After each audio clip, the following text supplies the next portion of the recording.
Okay. Welcome everyone to the Toku Portal podcast. It's me Zero here again, solo this time again. Um, it's not a big deal, but everybody's busy, so that's fine. Um, Hopefully you guys can hear me okay. I changed some of the audio settings, so I don't exactly know how good it's gonna sound, but whatever. Um, but anyway, I'm here now. We're talking about episode 23 of Kamen Rider Saber. Another good episode. Um, this has some small problems, but otherwise another pretty solid episode, I would say. Um, so basically, like the main thing is Sturios, I think his name is one of the villains. Basically wants to activate like this like primeval book that's been like sealed away for a long time, and he wants to use its power for his own ends, basically.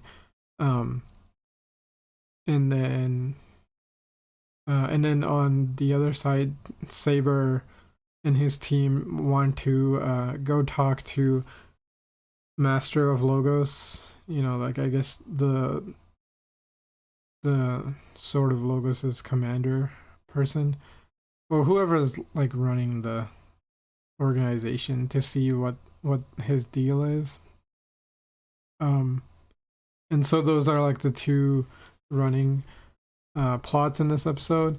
I would say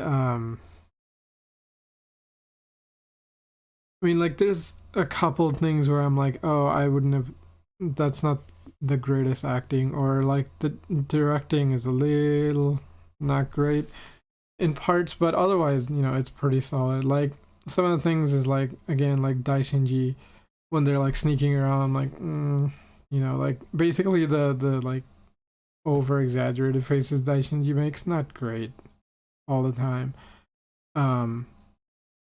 But like I could live with that. The bigger problem in this is when spoilers, by the way, I guess, when Saber activates his like gets, like, he uses his new power up, which is that evil book thing, um and he basically just turns into like Fang Joker, or like like you can name like a dozen different like berserker forms in Rider. It's kind of a trope now, right? Which is fine, but like my problem with that is the way they shot it is like it's so slow and boring. Like it's supposed to be powerful and menacing, but like it just doesn't feel that strong. Um, but like, yeah, those are like my two small complaints about this. Because otherwise, like, it's fine. It's actually pretty good at certain other points. So let's go with I guess let's go with the heroes plot point this time around, because they get more screen time, but like I guess the villain's plot point leads into next episode better. So basically yeah, like Saber's group decide they're gonna go and like talk to the person running sort of Logos directly to see what the hell's going on. And then to do that, they need a key to get into the southern base, and like Slash, like his key doesn't work anymore because they locked him out, which is clever. Because like the north and southern bases have barriers, which is great. So they go talk to Buster, and Buster is like fucking great. Like he's so good recently, where he like pretends to overreact, but like lets them get gives them the key anyway. I'm like, oh, that was so well done. Um, but then also the monster attack happens, and and then May is like, but wait, this was my idea. And Yuri's like, no, you're coming with me. I'm like, ah, that's great. Um, it's great. Like there's so many characters and they're actually doing good for the most part. Like basically anybody who's not part of fucking Southern Base is doing great. Southern Base is like real hit or miss. But, you know, I mean, like, they're just doing whatever the plot demands of them. Anyway, so yeah, that was all great. Like, them interacting with, like Yuri and Slash and May and Toma, they're all pretty damn good in this episode. Buster, I think, probably does the best this episode. You know, that's cool, considering, like, he might get a bigger part next episode again. That was great. So, oh, right. And then also in this episode, we get to see, like, I guess the Southern Base or how it's set up, where it's like, oh, right, like Rekka, the Southern Base lady, like, she's not really the one who's calling the shots. She's just following her orders, and, like, all the. I guess they're swordsmen. I mean, like, they never henshin. But, like, I guess the other people who work at the Southern Base, or I guess sort of logos, right, are there, and you see like, oh yeah, this is an actual organization, they have followers and stuff, and like, or I guess members, but they're kind of like terrible at their job. Well, I mean, that's not true. I mean, they're not really swordsmen. Like, how good would you expect them to be anyway? It's fine, they're cannon fodder, but at least now we know that, like, yeah, there's more people here. Right, so like all that, you know, nice expansion of the world. It was done well enough. I don't have any complaints. Like, again, like most of this episode is really solid. It's just a couple small things where I'm like, I don't know about that. Yeah, let me actually see who the hell wrote this. And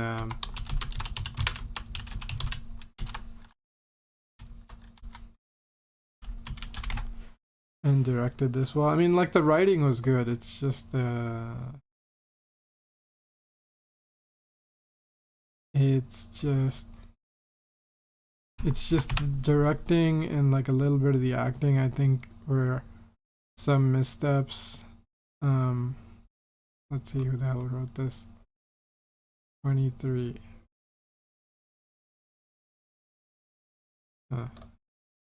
That's a new name. Oh no, not a new name. Okay, so directed by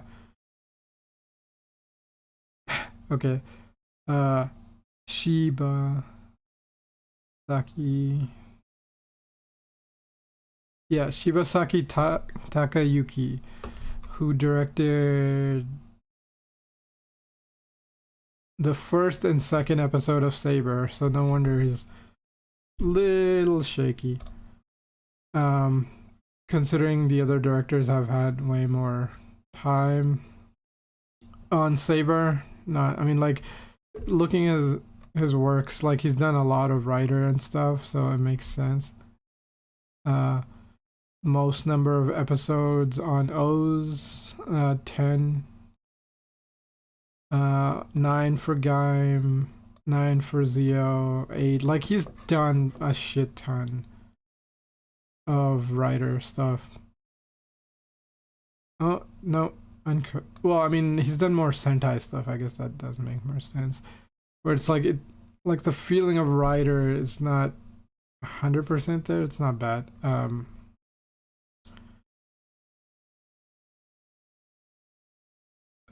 Okay, and the writer is Moroi Nobuhiro, and this person wrote episodes 17 and 18. Okay, so that's basically yeah, I think that's when Yuri first shows up. Episode 11 and 12, which is, oh shit, it's basically a plot heavy one where like, this is like a very important Esparta thing. Oh wait, no, my bad, he didn't write that. Hero, yeah, 23, 24.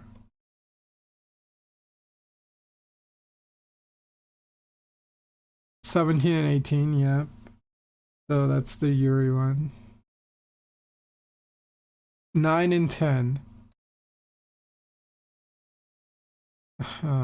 Okay. 3 and 4. Oh, okay. All right.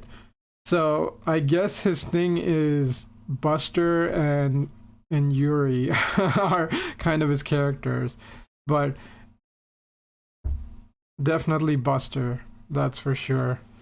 So like he seems to be the person who gives Buster like the little like important details, even if like Buster is not a major element. So that's cool.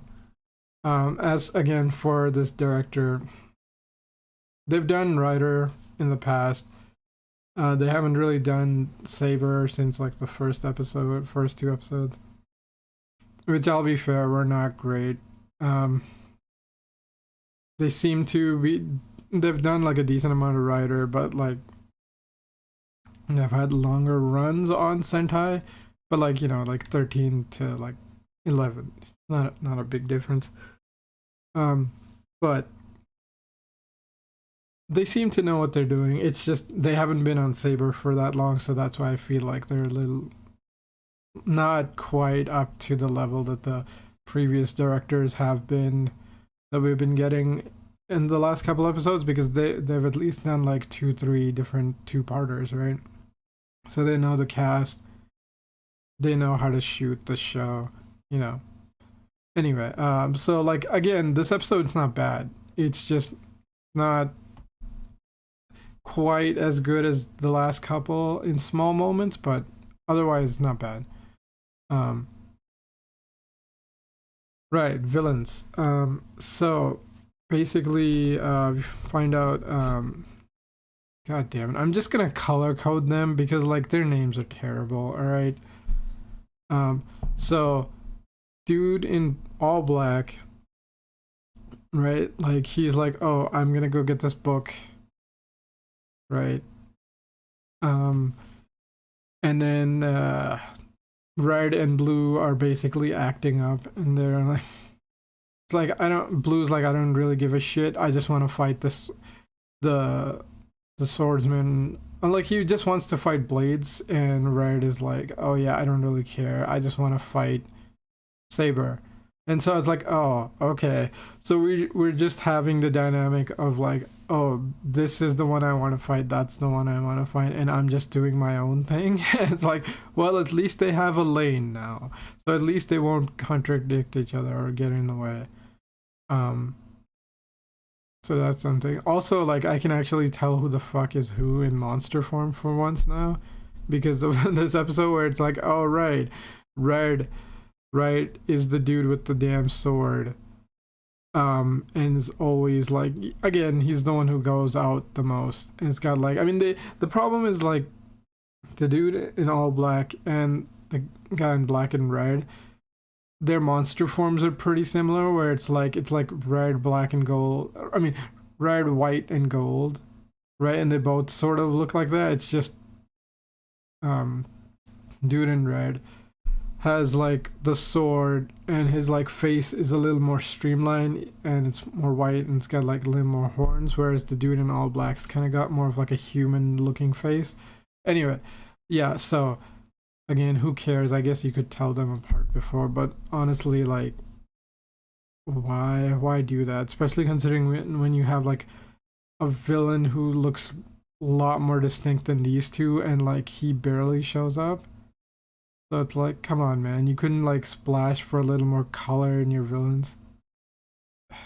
Anyway, but basically, again, they all have like a lane now where it's like, all right, blue's going after Blades, red is going after Saber, black is doing his own thing, which is fine, and he does his own thing, which is he breaks into the southern base by like setting it so blue and red basically go rampage, or it's mostly blue, but red shows up later. They go rampage, and when the Sword of Logas show up from the southern base, like Blades and Kenzan, there you go, show up, he just uses their book to go into the southern base. Which I'm like, well, I guess that is one way of doing it. Um, and it works. Whereas the heroes have to borrow Buster's key to get in. And then he goes and he sneaks around. And he basically finds the book. But the more interesting thing is, like, this is the episode where you start seeing the like head of sort of Logos, like master of Logos. And he's not the first one, he's just the current one. So I'm like, oh, I wonder if like Saber or one of them is gonna end up taking that position by the end. We'll see. But basically, Dude in All Black confronts Master of Logos because he goes and steals the book, and then and he tries to get past the Master of Logos and like attacks him, and then like Master of Logos just blocks it like no tomorrow. And then he asks him like, "Are you one of those primordials?" So it's like, oh, we're setting more world building stuff up. So it's like, I wonder if where that's going. Even though it's kind of a little bit obvious that it's like, yeah, Master of Logos is probably gonna be a villain. He probably wants like the whole reason that he like I feel like what happened in this episode is like yeah, I'm here to Dude in All Black's like, oh, I'm here to get all this book, and he's like, interesting, here you go. And then there's another character who leads Saber into meeting Stratos or whatever the hell, Dude in All Black, right? Where it's like, because normally you see him with the hood and he looks pretty young, so it's like, oh, I guess that character who led Toma into that trap was probably that character under the hood. At least that's my impression at this point. Where it's like, I feel like, oh, he's just seeing what happens, because I guess like if Rekka, Southern Base Lady, is doing all this, and all the Southern Base wants is just to collect all the books, which means they're trying to get the same type of power from the book like the villains are. So of course they're like, oh yeah, I'll give you this thing to see where your plan goes, and if it helps me get the book completed, that's what I'm gonna do. And so that's why I feel like, yeah, like I feel like that's what the hell happened this episode, because there's no way that like Stratius or whatever, like, Dude in All Black would have been able to get away if he actually fought the Master Logos, because like he doesn't feel strong enough, and he knows he's not strong enough, it feels like. So it's like, oh, something's going on. Or unless he made a deal, and we'll flash back to it, like, what did you give in return to get the book? It'll be interesting, but like, again, we're setting stuff up. Yeah, so again, episode 1 of a two-parter where it's like clearly setting stuff up. I feel like Master Logos is probably gonna come more into play now.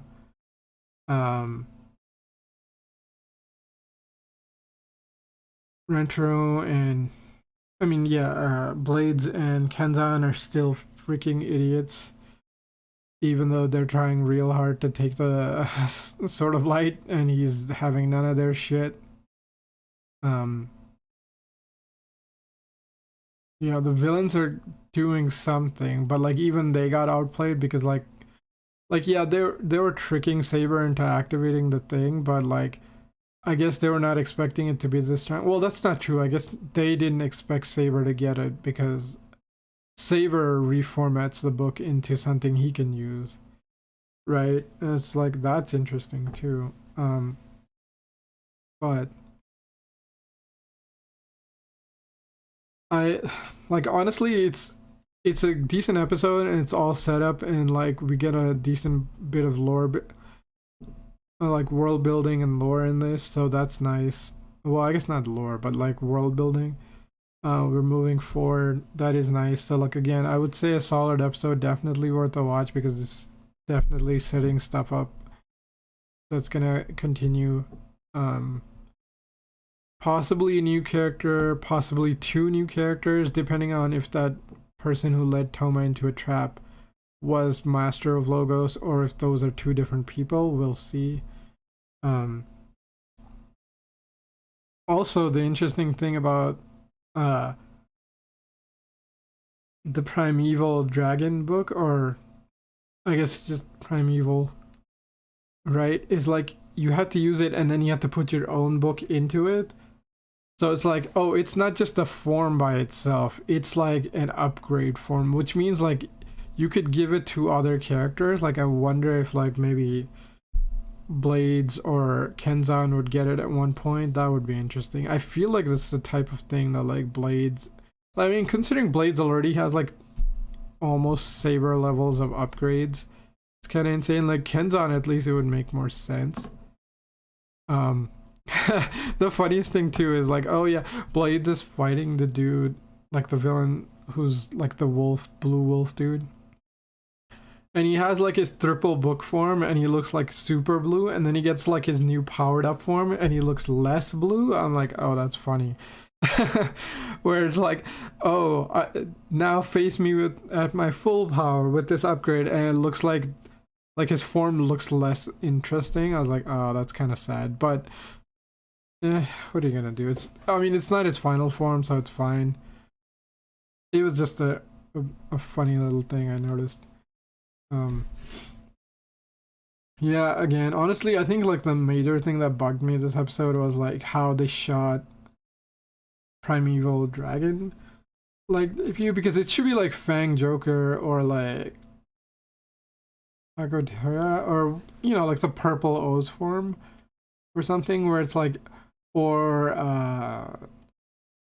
Hazard Trigger in build. Like again, there's like a lot of these now. It's just a writer trope. Where it's like it should have a lot more menace, and like it's strong. It's just the way they shot it, it's not menacing enough. It's mostly in like the shot selection. So like honestly, I think that's like my major criticism of this episode is like, like either bad directing or bad suit acting. It's kind of, I don't know, man. Like normally I don't go after suit actors or something, but I'm like in that point is like I feel like maybe the suit acting was a little lacking, or maybe it's just because the angles they used to shoot it were not the best. Besides that, like again, really good episode. Yuri and May are great. Buster is continuing to be like super good, even though he gets only small moments. Slash was just kind of sort of there. I mean, like freaking Kenzan and Blades were definitely kind of sort of just there. At least the villains kind of got more character now, where it's like, oh, now you know exactly what their deal is, where it's like, oh, Red and Blue have their like Saber and Blades to fight, and like dude in all black is just doing his own thing. Oh, I like how they still don't get along, where it's like you wasted our books or something. Oh, was that this episode or last episode? Anyway, the point is like they're not super buddy, but like they're working well enough together. I feel like starting to be the point where it's gonna shift into being like a different type show. Like I feel like either Master of Logos is gonna be the final villain or the next arc villain. Anyway, I'm like super rambly now. Hopefully the audio is good. But anyway, thanks for joining me, everyone. Tune in next week, Tuesday, for the finale of Cure Major. I'm thinking I think 45 is the last episode, so yeah. Finale next Tuesday, and episode 24 of Saber on Wednesday. Thanks everyone. Catch you next time.